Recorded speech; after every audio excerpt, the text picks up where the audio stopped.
On va faire la suite du cours sur les puissances et s'intéresser aux puissances d'exposants négatifs. Donc l'exposant va encore être entier, comme dans les exemples qu'on a vus, par exemple 2 puissance 3 qui valait 8, ou bien 5 puissance 2. Alors vous voyez que l'exposant ici, il est entier, mais jusqu'à maintenant, cet exposant, il était toujours positif.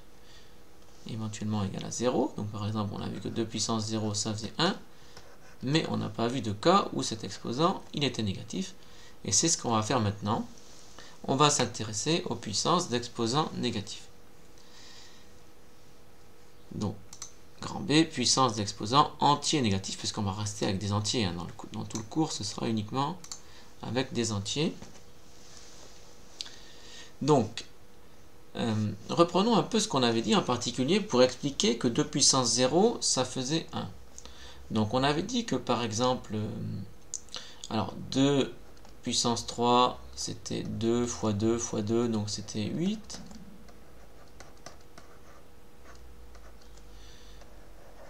Et que, donc à chaque fois, on multipliait par 2 pour avoir un exposant de plus. Donc ici, on avait 4, donc 2 au carré. Donc on avait dit que, assez logiquement, 2 puissance 1, donc je refais le dessin ici pour plus schématiquement ici. Donc finalement, on avait dit que si on regardait par rapport à ce qu'on avait fait, donc nous on s'était intéressé à 2 puissance 0, 2 puissance 1, 2 puissance 2, 2 puissance 3, 2 puissance 4. Donc, comme à chaque fois on multiplie par 2, par définition même,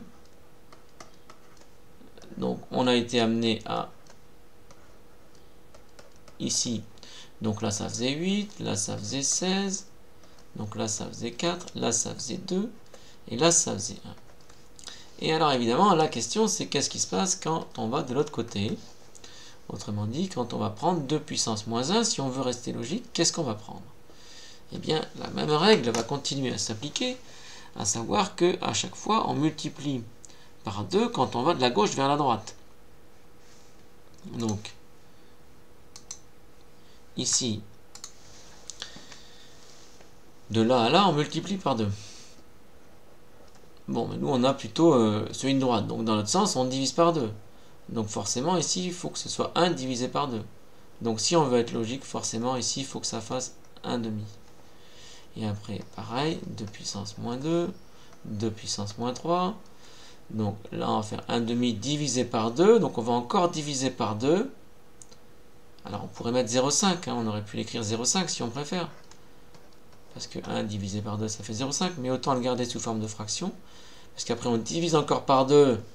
Donc ça va donner 1 quart. Donc 0,25. Puis on va encore diviser par 2, ça va donner 1 sur 8, donc 0,125, etc. Et donc on voit que, si on veut être logique, et si on veut donner une définition qui soit cohérente d'une puissance dont l'exposant est entier négatif, eh bien,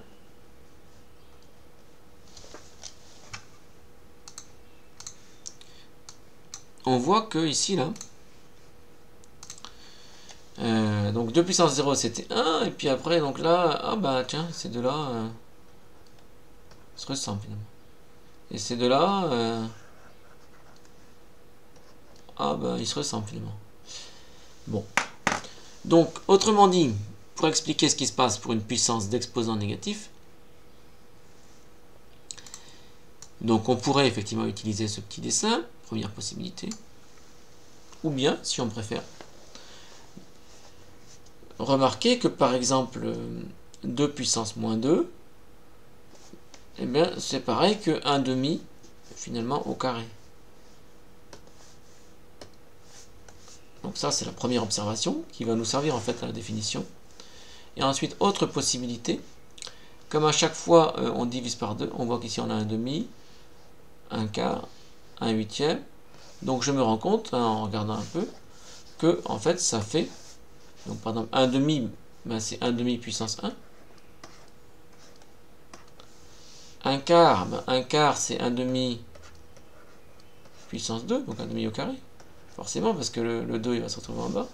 1 huitième, c'est pareil que 1 demi au cube, etc. Donc ça, ce serait aussi une façon d'expliquer que 2 puissance moins 3, c'est ça.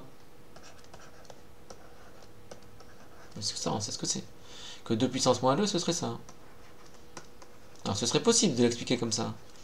C'est 2 puissance moins 1. Mais en fait, dans le cours, on va plutôt utiliser ici cette façon de définir une puissance d'exposant négatif. Donc, pour expliquer ce que c'est que 2 puissance moins 2, on va dire que 2 puissance moins 1, pardon. Ou alors, je vais prendre moins 1 parce qu'il est particulier, disons plutôt 2 puissance moins 3. Pardon. Eh bien, je dis qu'en fait, il correspond 2 puissance moins 3 à 2 puissance 3, sauf que c'est l'inverse, parce qu'en fait, on voit qu'à chaque fois, vous voyez, donc 2, 0, il fait 1, mais 1 demi fois 2, 1 demi et 2, c'est les inverses, 1 quart et 4, c'est les inverses, 1 huitième et 8, c'est les inverses.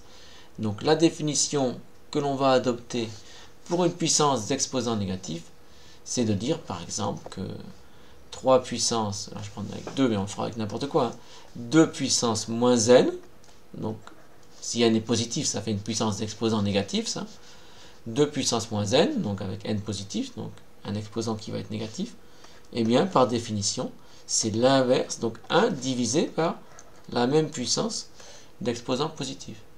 Donc comme ça me permet de voir comment ça marche, et j'ai bien ma logique qui est respectée, et je peux définir comme ça une puissance d'exposant entier négatif.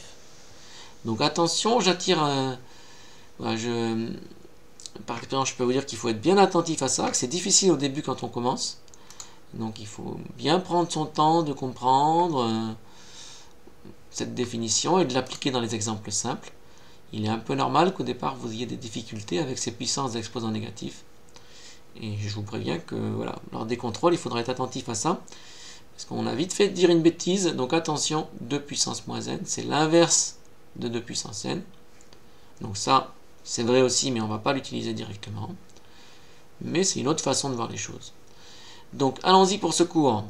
J'espère que vous avez compris. Alors, avant de faire le cours particulier, il y a un cas particulier, vous voyez, qui est le cas moins 1. Parce que dans le cas moins 1, donc vous voyez, 2 puissance moins 1, c'est 1 demi. Autrement dit, 2 puissance moins 1, c'est l'inverse de 2 puissance 1. Autrement dit, c'est l'inverse de 2.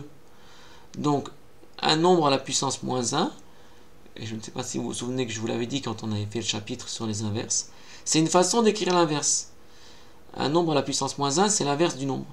Par exemple, 2 puissance moins 1, c'est l'inverse de 2. 3 puissance moins 1, c'est l'inverse de 3. Je vais prendre 1 septième puissance moins 1, c'est l'inverse d'un septième.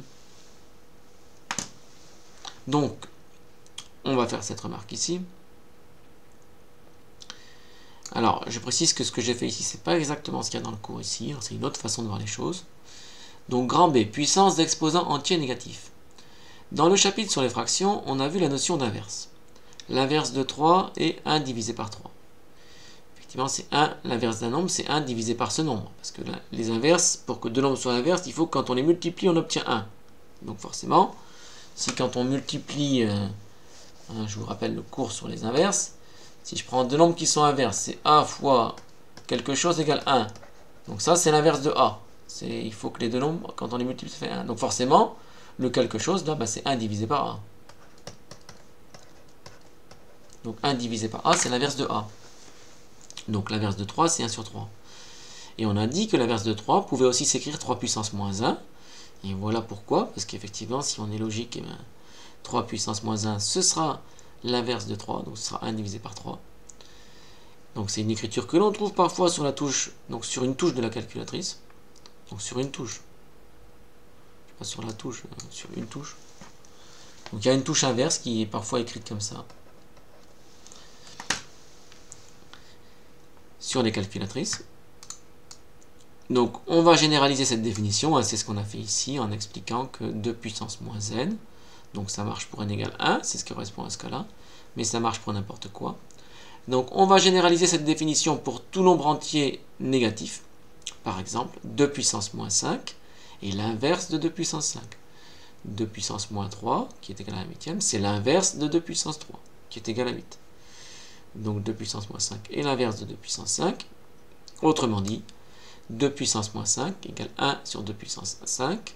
Autrement dit, ça fait 1 divisé par 32. Et éventuellement, ça, on peut le calculer. Ça se calcule, ça. Donc on peut obtenir l'écriture décimale si on veut. Vous voyez que sous forme de fraction, c'est plus clair effectivement ce qui se passe. Mais on pourrait le calculer et voir combien ça fait en écriture décimale. Ça ferait 0, etc. Donc voilà la définition d'une puissance d'exposant entier négatif. Poursuivons, on va faire des exemples évidemment. Donc définition, donc maintenant on va écrire la définition générale avec n'importe quel nombre petit a, mais l'important, si vous l'avez compris, c'est d'avoir compris avec des exemples. Hein. Donc on y va. Donc soit a un nombre relatif différent de 0. On a vu qu'on n'a pas le droit de, que 0 pose problème. Donc la base, là, le nombre petit a, lui, il doit être différent de 0. Et on va définir ce que c'est que a puissance moins n. Donc soit n entier, par définition, a puissance moins n, et l'inverse de a puissance n. Donc ça marche dans les deux sens. C'est pour ça que je peux dire, j'aurais pu dire n en entier positif, mais s'il est négatif, ça marche aussi, parce que c'est dans les deux sens. Hein. A puissance moins n, c'est l'inverse de a puissance n. Donc le nombre, il peut être entier, il peut être positif ou négatif. Donc, autrement dit, a puissance moins n, c'est 1 divisé par a puissance n. Le cas qui nous intéresse, évidemment, c'est quand n est positif. Le cas le plus attendu ici, c'est quand n est positif. Donc a puissance moins n, ça fait une puissance d'exposant négatif. Alors, des exemples, on va voir si vous avez compris. Alors, 5 puissance moins 3. Ben, par définition, 5 puissance moins 3, c'est l'inverse de la puissance d'exposant positif. Donc c'est 1 divisé par 5 puissance 3.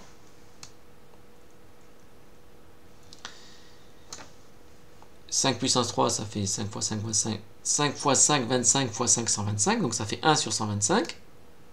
Et ça peut se calculer, si on veut. Je veux l'avoir sous forme décimale. C'est pas obligatoire, mais si on va l'écrire sous forme décimale. On demande à la calculatrice. 1 sur 125. Et hop, elle me dit que ça fait 0,008. Donc 5 puissance moins 3, ça fait 0,008 si on le veut en écriture décimale. 2 puissance moins 3, enfin moins 2 puissance moins 3, donc c'est l'inverse de moins 2 puissance 3, donc ça fait 1 sur moins 2 puissance 3. Moins 2 puissance 3, ça fait moins 8, donc ça fait 1 sur moins 8. On peut remonter le moins, donc ça fait moins 1 sur 8. 1 sur 8, ça se calcule. Ça fait 0,125, donc ça fait moins 0,125. Passons à une puissance de 10. 10 puissance moins 4, c'est l'inverse de 10 puissance 4, donc c'est 1 divisé par 10 puissance 4. 10 puissance 4, c'est 10 000, donc ça fait 1 sur 10 000, autrement dit 1 10 millième, que l'on peut écrire 0,0001. Et enfin, un cas un peu plus inattendu, on vous demande 1 sur 3 puissance moins 2. Prenons un peu de recul. 1 sur 3 puissance moins 2, c'est finalement l'inverse de 3 puissance moins 2. Parce que 1 divisé par quelque chose, c'est son inverse. Donc ça, c'est l'inverse de 3 puissance moins 2. Mais on a dit que 3 puissance moins 2, c'était l'inverse de 3 puissance 2. Donc l'inverse de 3 puissance moins 2, c'est 3 puissance 2. Donc 1 sur 3 puissance moins 2, ça fait forcément 3 puissance 2. Et 3 puissance 2, ça fait 9. Voilà. Donc on va faire un certain nombre d'exercices pour vous entraîner là-dessus. Si c'est un peu compliqué au début, pas de panique, c'est un peu normal. Il faut le pratiquer pour que ça devienne naturel, mais c'est normal que ça vous paraisse compliqué.